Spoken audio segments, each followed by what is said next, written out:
When I inherited $4 million from my late sister Margaret, I wanted to see my son's true colors. I called and told him I'd lost everything and needed to stay with him. He said, "Sure, Mom, come over." But when I showed up the next morning with my bags, I almost passed out. My son David stood there counting cash, handing thick envelopes to 3 strangers while saying, "My mother's house goes on the market Monday. That's your advance." He hadn't seen me standing behind the mover's truck. My name is Elsie Harper, and at 67 years old, I thought I knew my family inside and out. Life has a funny way of pulling the rug out from under you when you least expect it.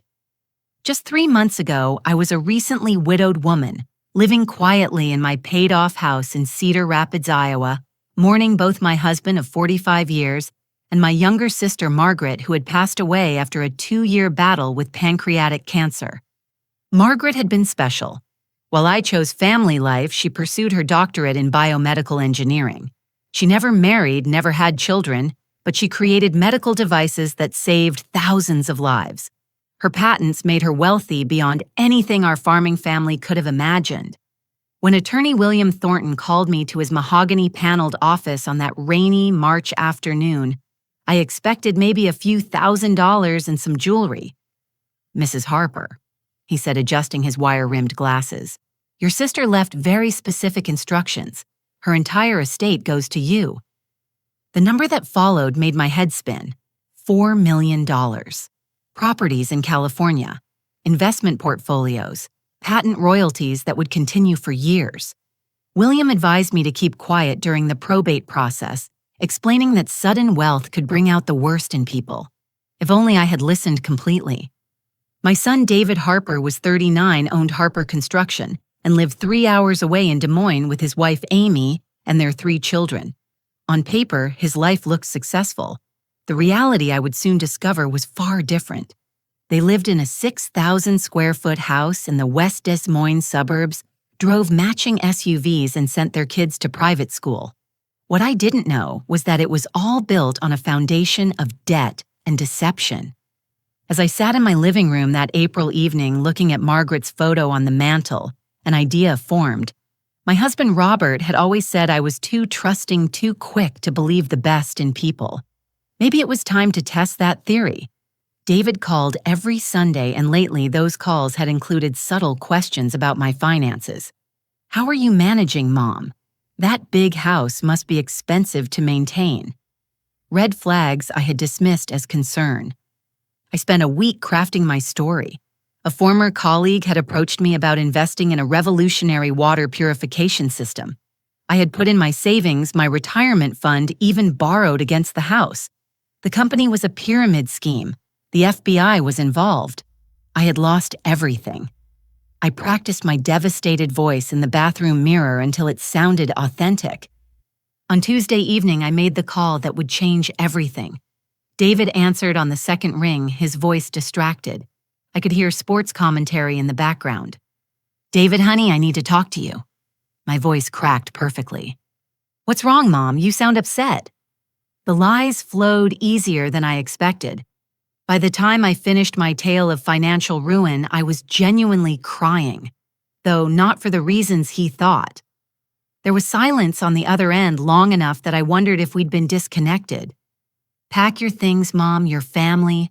We'll figure this out together." His words should have warmed my heart. Instead, they chilled me.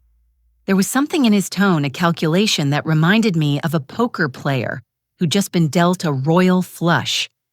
Amy's voice murmured in the background, and I heard him whisper, "Just trust me." I spent Wednesday morning packing 2 suitcases with my plainest clothes, leaving my good jewelry in the safe. The 3-hour drive to Des Moines gave me too much time to think. What if I was wrong? What if David's invitation came from genuine love? By the time I reached their neighborhood, my hands were shaking on the steering wheel. Their street was typical suburban perfection. Manicured lawns, 3-car garages, the American dream in beige and gray. I parked behind a moving truck, figuring one of their neighbors must be relocating. As I pulled my suitcases from the trunk, male voices drifted from David's driveway. I couldn't see them yet, but I could hear every word. My mother's house goes on the market Monday. That's your advance. I froze my hand still on the suitcase handle. That was David's voice talking about my house like it was already his. I crept along the side of the moving truck until I could peer around it. David stood in his driveway with 3 men I didn't recognize. He was counting $100 bills from a thick envelope, handing smaller stacks to each man. The tallest man, wearing a sharp suit despite the morning hours, smiled like a shark. Cedar Rapids property is hot right now. We'll flip it in 60 days, guaranteed. Carl Brennan always delivers, David replied, shaking the man's hand. Just remember our deal, 60-40 split after expenses. My legs nearly gave out. Carl Brennan was notorious in Cedar Rapids for aggressive house flipping, often targeting elderly owners.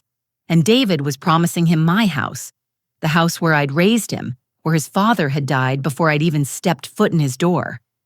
The men climbed into their vehicles and drove away. David turned back toward his house, pulling out his phone. I ducked behind the truck, my heart hammering. This wasn't my son. This was a stranger wearing his face, counting money from selling his mother's life before she'd even signed it away. I waited until he was inside, then took several deep breaths. The test had begun, and already the results were more horrible than I'd imagined. But I needed to know more. I needed to know how deep this betrayal ran. Pulling my suitcases behind me, I walked up the driveway my son had just used to auction off my future. Time to see what other surprises awaited inside. My finger hesitated over the doorbell. Behind that door was either my loving son or a stranger who wore his face while plotting my destruction. The image of him counting cash burned in my mind. I pressed the button and heard the elaborate chimes echo through the house. David opened the door wearing his weekend clothes and a smile that didn't reach his eyes. "Mom, you made it." His embrace felt like a performance, all the right movements without any warmth. Over his shoulder, I saw Amy descending the curved staircase, her highlighted hair perfect despite the early hour. "Elsie," she said, her voice honeyed with false sympathy. "David told me everything, how absolutely awful about your investments." They led me through their grand foyer past the formal living room nobody ever used into the kitchen that could have serviced a small restaurant. Everything screamed new money spent badly. The marble countertops clashed with the tile backsplash. Expensive appliances sat unused while takeout containers filled the trash. "The kids are at school," Amy explained, pouring coffee into a mug that read, "World's Best Mom," without any irony. "They'll be so excited to see Grandma." David cleared his throat. "Let's get you settled first. We've prepared a special space just for you." I followed them through the house, noting the family photos where my face appeared less and less in recent years. They passed the guest room on the second floor without stopping. My confusion grew as we climbed a narrow staircase to the 3rd floor. "We're converting the attic just for you," Amy announced, throwing open a door. The space beyond made my stomach drop. A bare mattress lay on the floor beneath exposed rafters. A single light bulb dangled from the ceiling. Boxes lined the walls, including one labeled "Robert's Things," in my own handwriting from when I'd given David some of his father's tools. "It's temporary," David said quickly, seeing my face. "Just until we can properly renovate." Amy handed me a piece of paper. "We've written up some household guidelines to help everyone adjust." The list made my role clear. Wake at 5:30 to prepare breakfast, pack school lunches, drive afternoon carpools, grocery shopping on Tuesdays and Fridays with the attached budget, laundry sorted and folded, dinner served by 6:30, kitchen cleaned by 8. "We want you to feel useful," Amy explained. "Purpose is so important at your age." They led me back to the kitchen where David produced a folder. There are also some financial matters to discuss. The documents inside included a power of attorney form and something called a family care agreement. The language was dense, but the meaning was clear. In exchange for room and board, I would transfer all financial decisions to David and agree to contribute my assets to the household. "It's for your protection, Mom," David said, sliding a pen across the granite. "After what happened with your investments, you need someone responsible, managing things." Amy nodded enthusiastically. including that big house in Cedar Rapids. The market is perfect right now. You could get top dollar. Before I could respond, the front door slammed. Tyler, their 16-year-old, appeared in the doorway looking flushed and miserable. "School called," he mumbled. "I threw up in chemistry." Amy's face tightened with annoyance. "Go to your room. I'll bring you some medicine." As Tyler trudged upstairs, I caught him glancing at me with an expression I couldn't read. David used the interruption to press harder. "Just think about it, Mom. That house is too big for one person. All those memories of Dad. Wouldn't it be better to start fresh?" "I'll consider it," I said weakly, playing my part. Amy's phone buzzed. She glanced at it and smiled. "Perfect timing. Sarah can come by tomorrow." "Sarah?" I asked. "My sister. She's a notary, for whenever you're ready to sign the papers." The casual assumption that I would sign made my skin crawl. They had this all planned out, every detail arranged before I'd even arrived. But I kept my face neutral, even managing a tremulous smile. "You're both so kind to take me in." David relaxed visibly. "You're family, Mom. We take care of our own." The words sounded rehearsed. How many times had he practiced this speech? I excused myself to use the bathroom and heard them whispering the moment I left. 3 months, Amy hissed. "Less if she cooperates," David replied. "Did you see her face? She's already broken." I stood in their powder room, gripping the designer sink. My son was discussing my surrender like a business timeline. The boy I'd raised, who I'd sacrificed for, saw me as nothing more than a problem to solve and a resource to extract. When I returned, they were all smiles again. Amy showed me where they kept the cleaning supplies. David explained the alarm code. They treated me like a new employee, not a mother in need. As they outlined my duties, Tyler appeared at the top of the stairs. Our eyes met again, and this time I saw something clearer in his expression. Shame. He knew exactly what his parents were doing, and it was eating him alive. He opened his mouth as if to speak, then shook his head and retreated to his room. That first afternoon stretched endlessly. I unpacked in the attic, trying not to think about how quickly they'd moved my husband's belongings up here like forgotten relics. Amy left for her Pilates class with a breezy reminder about starting dinner. David disappeared into his home office for important calls. I stood in their designer kitchen, 67 years old, reduced to unpaid help by the child I'd given life to. The test was revealing more than I'd bargained for. This wasn't simple greed. This was calculated cruelty, planned exploitation of the woman who'd loved them unconditionally. The sound of footsteps made me turn. Tyler stood in the doorway, still pale from his illness. He looked around carefully, then stepped closer. "Grandma," he whispered, "I'm sorry." Before I could ask what he meant, he mouthed 3 words that changed everything. "They've done this before." Then he was gone, leaving me alone with the terrible weight of that revelation. My son wasn't just failing a test of character. He was revealing himself as something far worse than I'd imagined. And somehow his teenage son knew it. As I mechanically prepared dinner for the family that was treating me like a servant, I thought about Margaret. She'd been the smart one, choosing career over family. But she'd also trusted me with her fortune, believing I would use it wisely. Tomorrow, I would begin to prove her right. Tonight, I would cook their dinner and play their game, all while planning my next move. The mask had dropped, revealing the ugly truth beneath. Now it was time to see how deep the rot went. The first week in my son's house established a routine that would have broken someone who actually had lost everything. My alarm buzzed at 5:30 each morning in the drafty attic. By 6, I had breakfast cooking eggs, bacon, fresh squeezed orange juice, and homemade muffins. Amy would sweep through, grab a piece of toast, and leave her dishes for me while critiquing the temperature of the eggs. Madison and Lucas, 13 and 10 respectively, at least thanked me for breakfast. They seemed confused by their grandmother's sudden servitude, but adapted with the thoughtless acceptance of children. Only Tyler avoided the morning circus, grabbing an apple and escaping before his parents could notice. It was during my second week while doing the family's laundry that Tyler made his move. I was sorting David's work clothes when I heard soft footsteps on the basement stairs.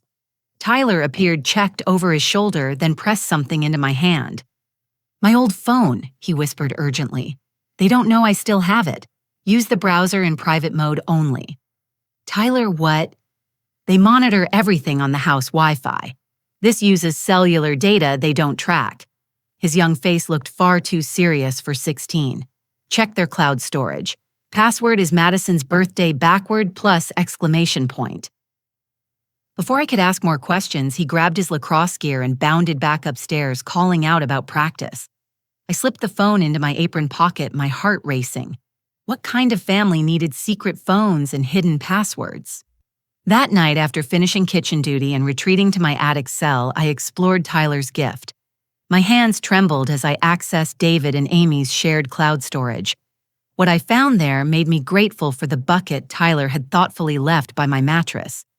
Folder after folder of documents, contracts, email threads, financial statements that told a story of desperation and deception.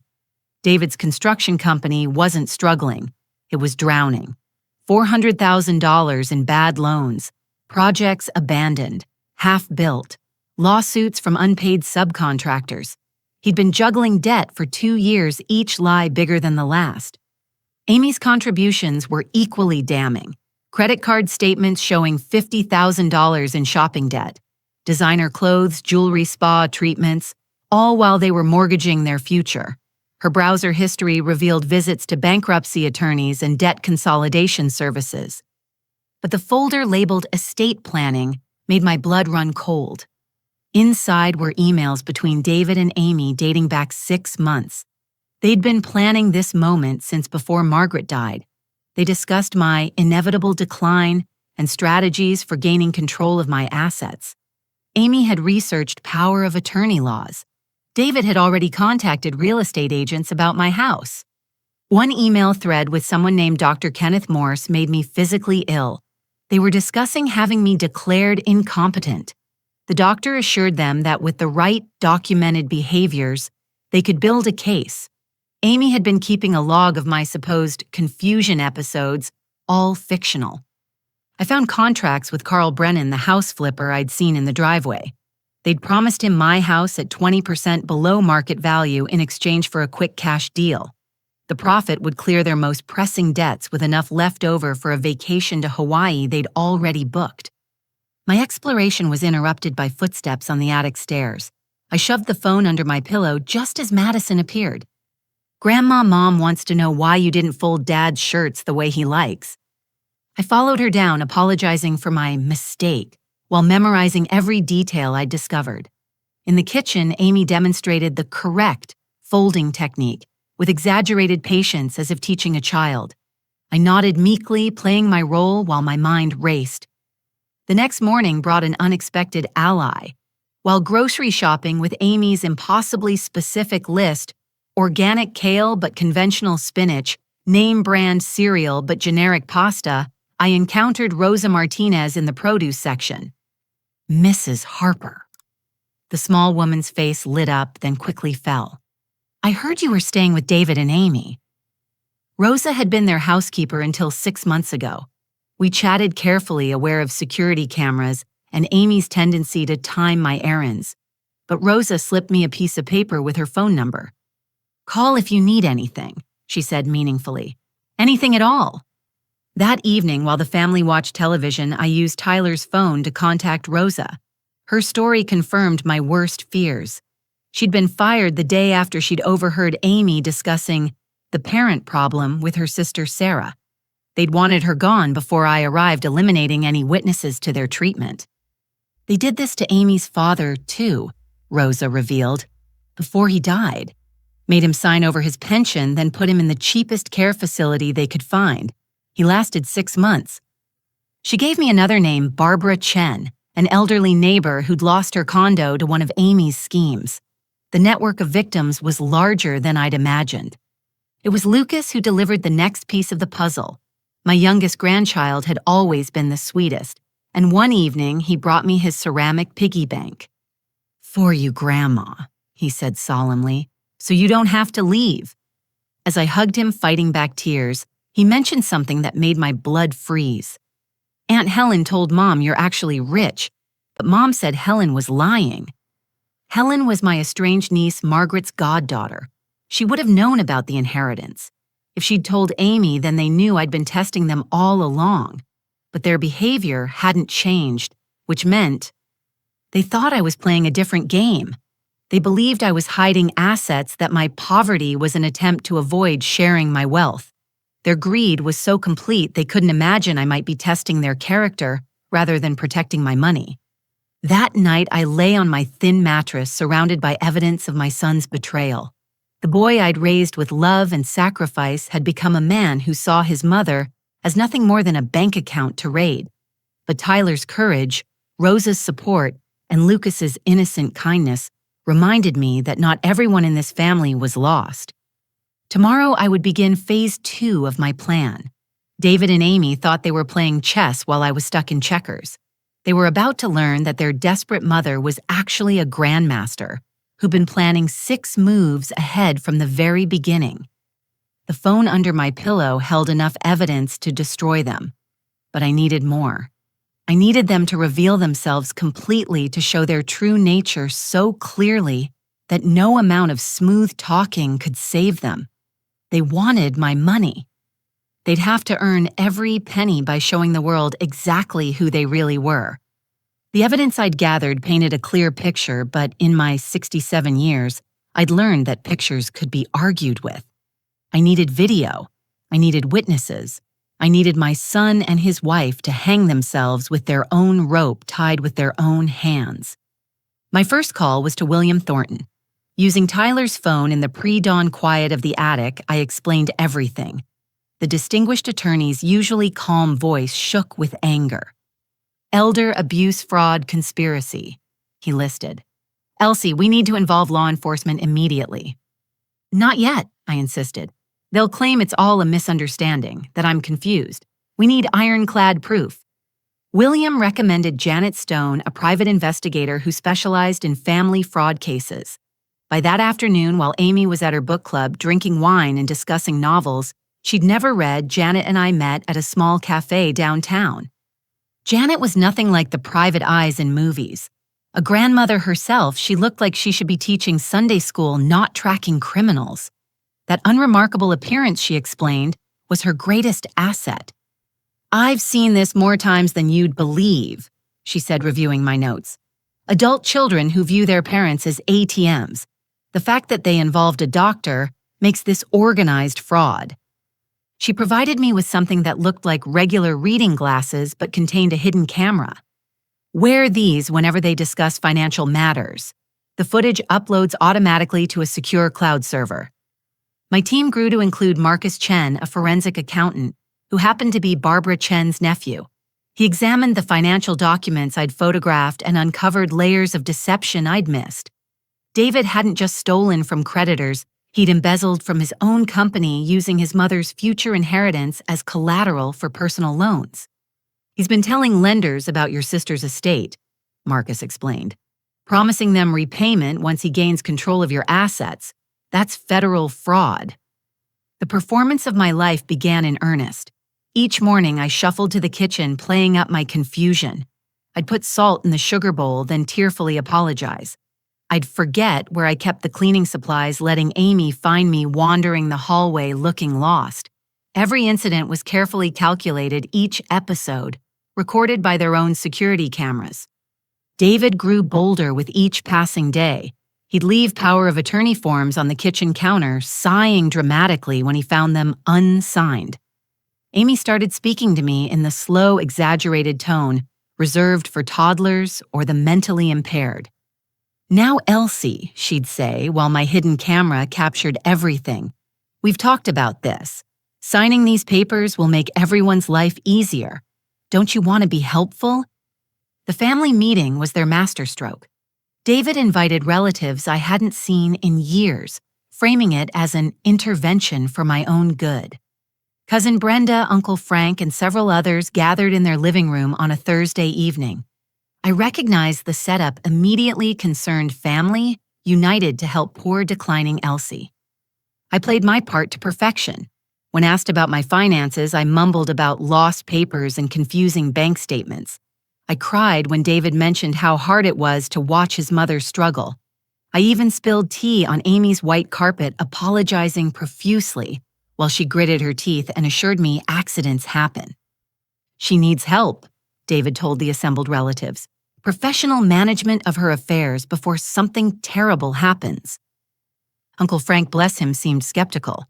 "Elsie seems fine to me. A little forgetful, maybe, but who isn't at our age?" Amy jumped in with her prepared speech about finding me trying to make breakfast at 3 a.m. never happened, and discovering me talking to Dad's photo about paying bills, also fiction. The relatives exchanged concerned looks. By the end of the meeting, most were convinced that David taking control was the kindest option. That night, Helen appeared at the back door. My estranged niece looked older, worn down by guilt. We sat in my car away from the house's cameras and microphones. "I'm sorry." She began, tears streaming. "David offered me $50,000 to support the incompetency claim.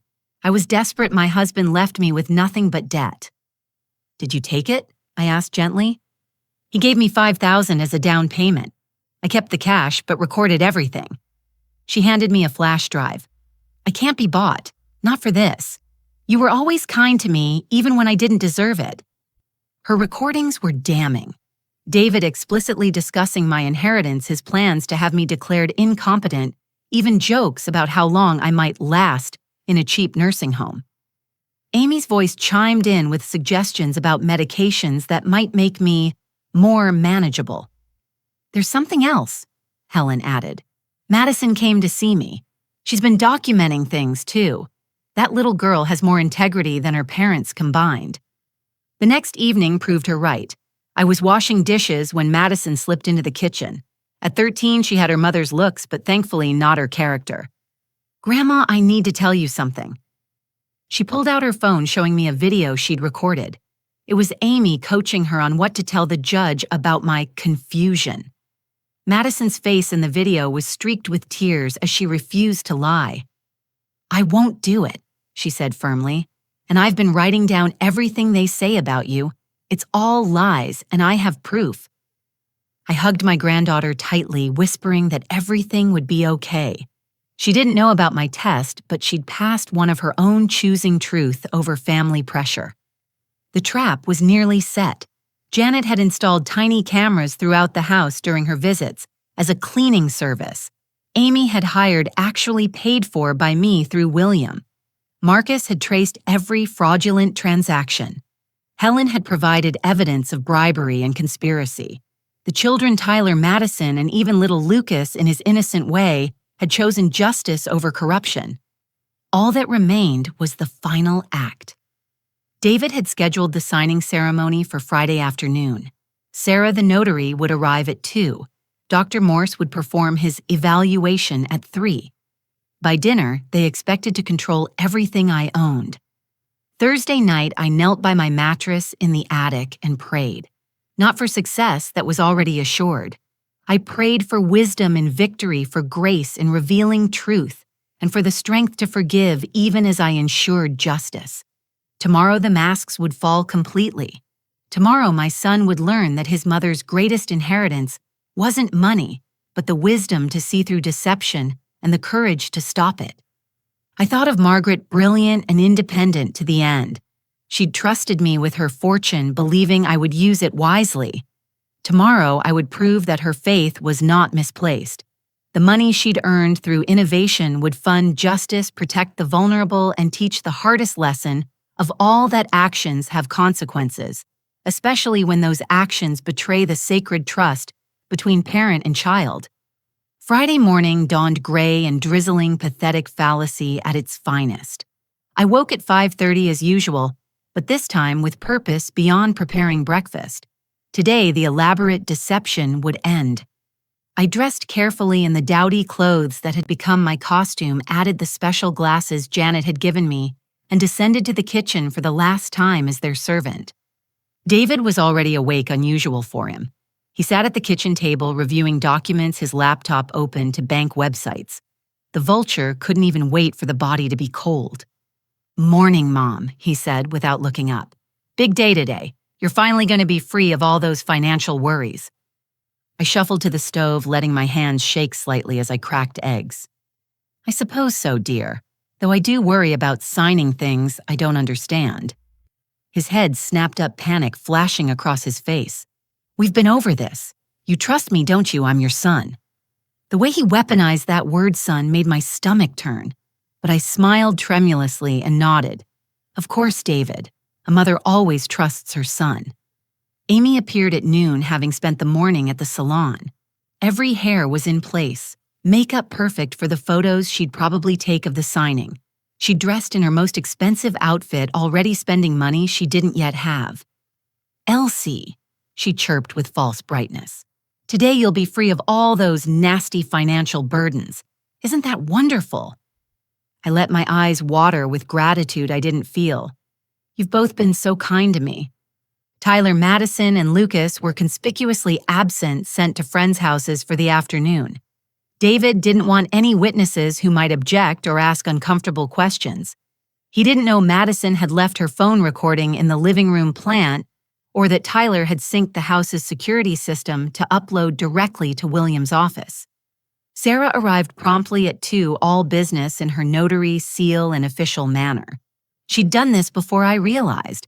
How many elderly parents had signed away their lives at this dining room table?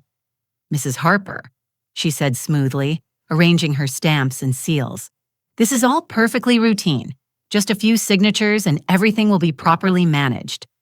I sat in the chair they'd positioned for me, the one that faced away from the window so I couldn't signal for help.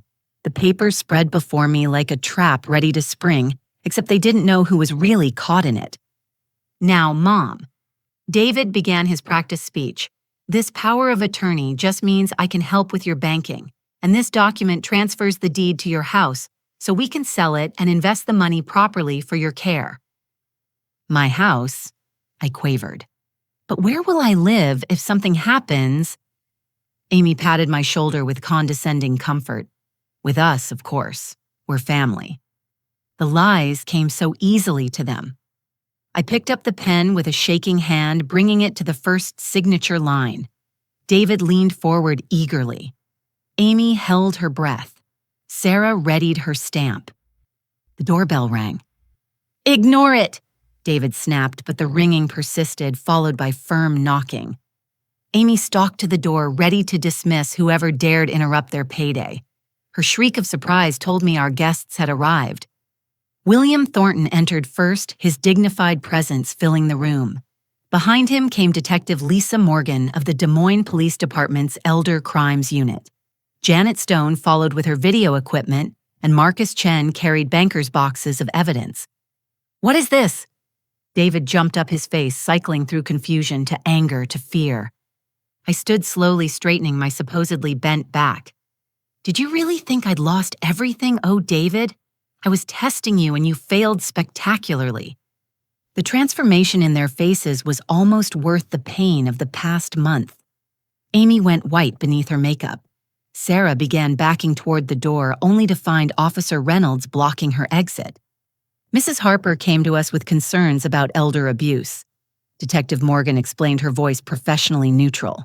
We've been monitoring the situation. This is entrapment, Amy screeched. She lied to us. William smiled coldly.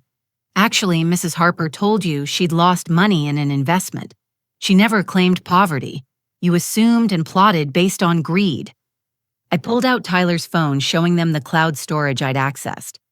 Every email, every plan, every cruel word, I have it all, including your discussions with Dr. Morse about having me declared incompetent. David's mouth opened and closed like a landed fish. Mom, I can explain. Can you explain this? Janet connected her laptop to their smart TV, playing video after video.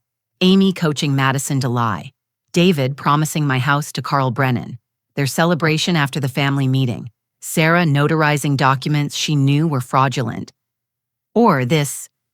Marcus opened his boxes, revealing financial records. Embezzlement from Harper Construction. Wire fraud using promised inheritance as collateral. Tax evasion going back 3 years. Detective Morgan stepped forward. David Harper. Amy Harper, Sarah Martinez, you're under arrest for conspiracy to commit elder fraud, financial exploitation of a vulnerable adult, and multiple counts of fraud. I'm not vulnerable, I said clearly, but you thought I was, and that's what matters under the law. As the officers read them their rights, the front door burst open. Tyler Madison and Lucas ran in, having been brought home by Helen. They must have been watching from her car, waiting for the right moment. Tyler looked his father in the eye. I helped Grandma. I gave her the phone. I'm not sorry. Madison held up her diary. Everything they said about Grandma is in here. All the lies, all the planning. I'll testify. Even little Lucas understood something important was happening. He ran to me, wrapping his arms around my waist. Are you really rich, Grandma? Does that mean you don't have to leave? Amy lunged toward the children, but Officer Reynolds restrained her. My babies. You turned my babies against me. No, Madison said quietly. You did that yourself when you chose greed over family. Dr. Morse chose that moment to arrive for his 3 o'clock evaluation. He took one look at the police cars, the handcuffs, and Janet's camera, then tried to flee. He made it 3 steps before Detective Morgan's partner stopped him. Dr. Kenneth Morse, we have some questions about fraudulent medical evaluations. As they were led away, David turned back one last time. Mom, please, I'm your son. My son died the day he decided his mother was nothing more than a bank account to plunder, I replied. I don't know who you are.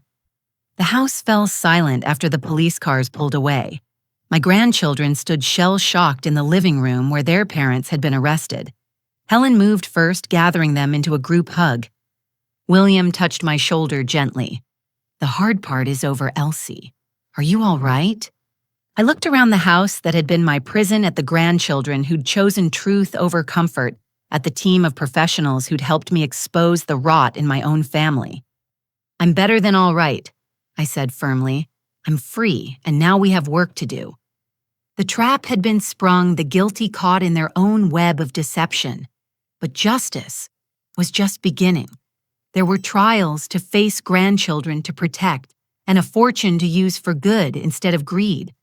Margaret's money had already bought something priceless, the truth about who could be trusted and who would sell their soul for 30 pieces of silver, or in this case, $4 million. The weeks following the arrests blurred together in a symphony of legal procedures, custody hearings, and difficult conversations. The media latched onto the story with voracious hunger. Millionaire mother's sting operation exposes children's greed, and the inheritance test that shocked Des Moines. Sandra Morrison's investigative series went viral within days. I moved out of the attic and into a comfortable extended-stay hotel with the children. Tyler Madison and Lucas needed stability while their world reconstructed itself around them. We established new routines, family dinners where everyone actually talked, homework sessions at a table, rather than alone in rooms, and Friday movie nights where we could just be together without the weight of their parents' schemes. The legal consequences came swift and harsh. David's construction company, already teetering on bankruptcy, collapsed within days of his arrest. Creditors circled like vultures, seizing assets and freezing accounts. The house in West Des Moines, mortgaged twice over, went into foreclosure proceedings before the month's end. During David's bail hearing, I sat in the back row of the courtroom. He looked smaller in his orange jumpsuit, the confidence that had animated his greed completely drained. When the judge set bail at $200,000, 10% cash required, he looked directly at me. I met his gaze steadily but offered no help. The man who'd planned to steal millions couldn't scrape together $20,000. Amy fought harder, hiring an expensive attorney with money borrowed from her mother. When that proved insufficient, the truth emerged through tears and accusations.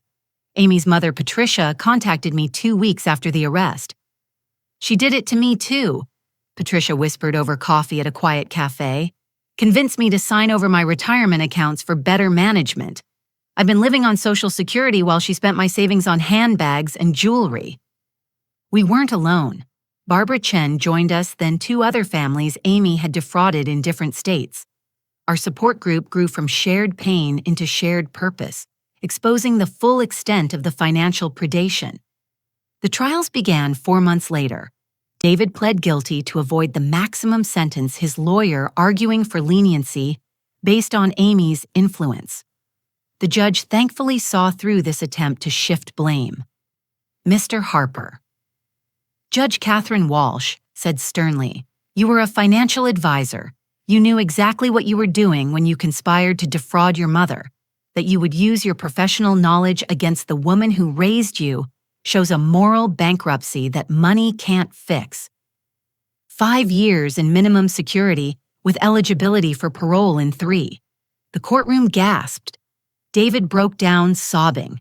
I felt no satisfaction, only deep sadness for the son I'd lost long before his arrest. Amy's trial was a circus. She maintained innocence despite overwhelming evidence, claimed entrapment, accused me of destroying her family out of spite.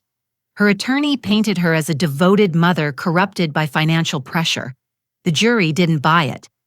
7 years in state prison. The foreman later told reporters they might have been more lenient if she'd shown any remorse. Instead, she'd spent her testimony blaming everyone else, David for being weak, me for being cruel, even her children for betraying her. Sarah the notary pled to lesser charges in exchange for testimony. 2 years probation, permanent loss of her notary license. She'd been a tool rather than a mastermind, but tools that help steal millions still face consequences. Dr. Morse fought the hardest and fell the furthest. Investigation revealed 17 elderly patients he'd declared incompetent for family members. Financial gain. His medical license was permanently revoked. 3 years in federal prison. Several families filed civil suits that would drain whatever assets he'd hidden. During all of this, I focused on my grandchildren. Tyler threw himself into his studies, channeling anger into ambition. "I want to be a lawyer," he told me one evening, "one who protects people like you instead of preying on them." He was accepted early admission to Drake University's pre-law program. Madison's transformation was quieter, but equally profound. She started a blog about family financial abuse that gained thousands of followers. Schools invited her to speak about standing up for truth. At 14, she showed more integrity than both parents combined. Lucas struggled, most confused why his parents were gone and why kids at school whispered about his family. We found an excellent child therapist, Dr. Ruth Coleman, who helped him process the trauma. Slowly, he began to understand that love doesn't excuse wrongdoing, that his parents were facing consequences for hurting others. I established the Margaret Harper Foundation for Elder Rights with an initial endowment of $1 million. We funded legal aid for seniors facing financial exploitation, created educational programs about recognizing abuse, and lobbied for stronger protection laws. Elsie's law passed the Iowa legislature 8 months after the arrests. It increased penalties for elder financial abuse and required financial institutions to flag suspicious transactions involving seniors.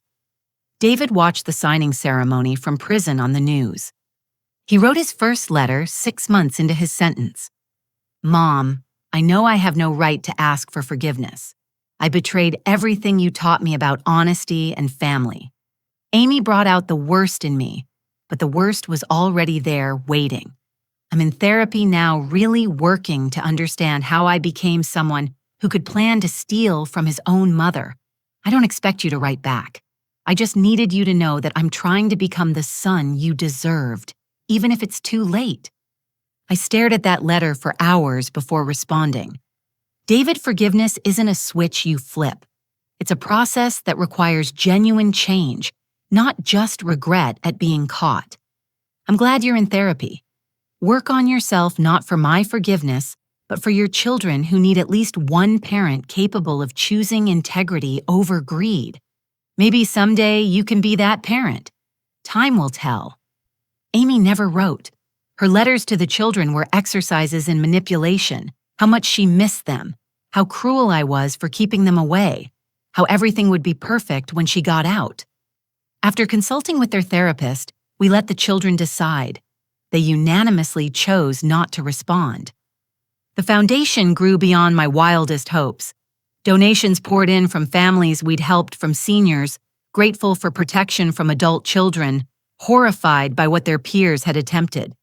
We expanded nationwide within a year, helping prosecute dozens of cases. Tyler made the dean's list his first semester. Madison won a national essay contest about moral courage. Lucas joined the Youth Entrepreneur Club selling handmade crafts, with profits going to the senior center. They were building lives based on earned success, not stolen wealth. 1 year after the arrests, I stood in a packed auditorium addressing the National Association of Elder Law Attorneys. Behind me, a photo of Margaret smiled down at the crowd. "My sister left me $4 million, I began. But her greatest gift was the chance to test whether money mattered more than morals to those I trusted most. The test revealed painful truths, but also unexpected heroes, grandchildren who chose honesty over comfort, strangers who became allies, and professionals who fought for justice. Every senior in this room could be targeted by someone they love. The weapon against such betrayal isn't paranoia, but preparation. Document everything. Trust, but verify. And remember, setting boundaries isn't cruel. It's necessary." My son and daughter-in-law wanted my money, but they gave me something more valuable, the knowledge that I could protect myself and others. They're in prison. Their children are thriving with me. And my sister's fortune now funds the fight against those who would prey on the elderly. That's justice. That's redemption. That's the power of turning betrayal into purpose. The applause was thunderous, but what mattered more were the faces in the audience, seniors who felt less vulnerable, families who understood the stakes, lawyers who would fight harder. Margaret's money had become a shield for those who needed protection from the people they should have been able to trust most. 1 year later, the December snow fell softly on our new home outside Cedar Rapids. Not the museum-piece mansion David had coveted, but a warm, welcoming farmhouse with enough bedrooms for 3 teenagers and space for the extended family we were building from the ashes of betrayal. Tyler, now 17 and impossibly mature, helped Lucas hang lights on the front porch. At 11, Lucas had grown into a thoughtful boy who understood that family meant more than blood. It meant choice, commitment, and trust, earned through action. Madison, 15 and fierce in her convictions, directed the operation from the ground, ensuring every strand hung perfectly. "Higher on the left," she called out. "Grandma likes symmetry." Inside, Helen and I prepared dinner for 20. My once estranged niece had become indispensable, managing the foundation's daily operations while pursuing her degree in social work. She'd repaid David's bribe 5 times over through her work with elderly victims, turning her shame into purpose. Barbara Chen confirmed she's coming. Helen reported, checking her phone. She's bringing her grandson, Michael. Apparently he and Madison have been corresponding about her advocacy blog. I smiled, basting the turkey. A year ago, I'd been cooking as a servant in my son's house. Now I cooked from love, surrounded by chosen family who valued integrity over inheritance. The doorbell rang and William Thornton entered with Janet Stone and Marcus Chen. My legal team had become dear friends, united by the battle we'd fought together. William brought wine, Janet brought homemade cookies, and Marcus brought spreadsheets showing the foundation's impact. Nearly 300 seniors, helped 47 successful prosecutions, millions in stolen assets recovered. "The New York office is operational," Marcus announced proudly. "That makes 12 states with full programs." Rosa Martinez arrived with her family, her daughters shy but excited.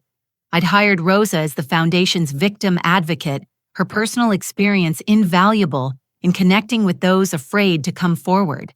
She hugged me tightly, whispering, "Thank you for giving me purpose again." Judge Catherine Walsh, who'd presided over David's trial, joined us with her husband. She'd become an advisory board member, helping shape legislation that would prevent future exploitation. "Elsie's law just passed in 3 more states," she reported. "Your courage is changing lives." We gathered around the extended dining table, 3 leaves added to accommodate our growing circle. Tyler said grace, his voice steady and deep. We're grateful for the family we've found, not the family we were given. For second chances earned through truth, not lies. For Grandma Elsie, who showed us that real strength comes from standing up to wrong, even when it wears a familiar face. And for Great Aunt Margaret, whose gift became a shield for those who needed protection. Amen. Amen, chorused 20 voices, some tearful, all sincere. Halfway through dinner, Tyler cleared his throat. I got my early acceptance letter yesterday. Full scholarship to Yale's pre-law program. The table erupted in congratulations. Madison beamed at her brother Lucas, high-fived him enthusiastically. This was success earned through merit, not stolen through manipulation. I'm starting a podcast, Madison announced next, about recognizing financial abuse. The first episode already has 10,000 downloads. Even quiet Lucas had news. My business studies teacher wants me to enter the state entrepreneurship competition. My idea is an app connecting seniors with verified financial advisors. After dinner, as friends helped clear dishes, and the kids showed Barbara's grandson their rooms, my phone rang. The prison number was familiar now. Elsie. David's voice was different, older, humbler. I wanted to wish you Merry Christmas and to tell you I finished my degree. Social work focused on rehabilitation counseling. I know it doesn't undo anything, but I wanted you to know. That's good, David. Your children will be proud. Are they happy? I looked through the doorway at Tyler helping Lucas with his homework at Madison, laughing with Barbara's grandson at the tree surrounded by presents earned honestly. They're building good lives, strong lives. They've learned that integrity matters more than money. I'm glad, he said quietly. I've been approved for the prison education program, teaching accounting to other inmates, helping them prepare for honest work after release. It's not enough, but it's a start. It's a start, I agreed. Keep going. Amy had been transferred to maximum security after attacking another inmate who wouldn't join her latest scheme. Some people learned from consequences. Others just learned to resent them. The children had stopped asking about their mother finding peace in her absence. As the evening wound down and guests began leaving, each hug felt like a blessing. These weren't people bound to me by obligation or greed, but by shared values and mutual respect. William paused at the door. You know, Elsie Margaret would be so proud. You turned her fortune into something far more valuable than money. She always was the smart one, I replied. She knew I'd need to be tested to find my real strength. When only family remained, we gathered in the living room. The fire crackled warmly as snow continued falling outside. Tyler worked on his Yale application essays. Madison edited her podcast script. Lucas sketched business plans in his notebook. Helen dozed in the recliner, exhausted from good work. I picked up the photo of Margaret from the mantel, the same one that had watched over my testing and transformation. You gave me $4 million, I whispered to her image. But the real inheritance was the chance to discover who could be trusted and who couldn't, who would stand for truth and who would sell it for silver. Your money protected hundreds of seniors from what David and Amy tried to do to me. Your legacy lives in every family we've saved. Madison looked up from her work. Grandma, do you think Dad will really change? People can change if they choose to, I said carefully. Your father is making better choices now. Whether they'll stick when he's free, only time will tell. But you three have already shown you know the difference between right and wrong. That's what matters. We learned it from you, Tyler said simply. No, I corrected. You already had it inside. You just had to choose whether to listen to it or ignore it. You chose wisely. Lucas yawned hugely. Can we stay up for the snow? Of course, I said, pulling him close. We can do whatever we want. We're free. Free. The word meant something different now than it had in David's house. Not free from responsibility, but free to choose our responsibilities. Not free from family, but free to create a family based on love and respect rather than manipulation and greed. The phone rang once more. Sandra Morrison, the investigative reporter who'd first broken the story, had become a friend and foundation board member. Elsie, great news, the documentary just won an Emmy. They want you to accept the award with me. Will you come to New York? So, we'll all come, I said, looking at my grandchildren. This is their story, too. After everyone had gone to bed, I sat alone by the dying fire thinking about the journey from that March day in William's office to this snowy December night. The test I'd devised had revealed more than I'd bargained for, not just greed and betrayal, but also courage, integrity, and the power of choosing truth over comfortable lies. Tomorrow would bring new challenges. David would eventually be released. Amy would continue her manipulations from behind bars. Other predators would target other seniors. But tonight, in this warm house filled with chosen family, we were safe, strong, and united by something more powerful than blood or money. The shared conviction that love means wanting someone's growth, not their wealth. I thought of everyone watching or listening to this story, perhaps recognizing their own family dynamics in my tale. To you, I say this: trust is not blind faith. Love is not unlimited tolerance. And family is not defined by blood, but by behavior. If my story resonates with you, I hope you'll share it with others who might need to hear it. Have you ever had to test someone's true intentions? How did you handle discovering that someone you trusted was plotting against you? I'd love to hear your experiences in the comments below. If this story touched your heart or opened your eyes, please consider giving it a thumbs up and subscribing to hear more stories about triumph over betrayal, the power of truth, and the strength found in standing up for what's right. Share this video with anyone who needs to remember that they have the power to protect themselves, even from those who claim to love them. Thank you for joining me on this journey from betrayal to justice, from family by blood to family by choice. Remember, your worth is not measured in dollars, but in the love you give and the integrity you maintain. Stay strong, stay wise, and never be afraid to test the truth of those who claim to care for you. From my chosen family to yours, may you find the courage to demand respect, the wisdom to see through deception, and the strength to build a life based on truth rather than lies. This is Elsie Harper signing off with love, hope, and the absolute certainty that justice, though sometimes delayed, is always worth fighting for.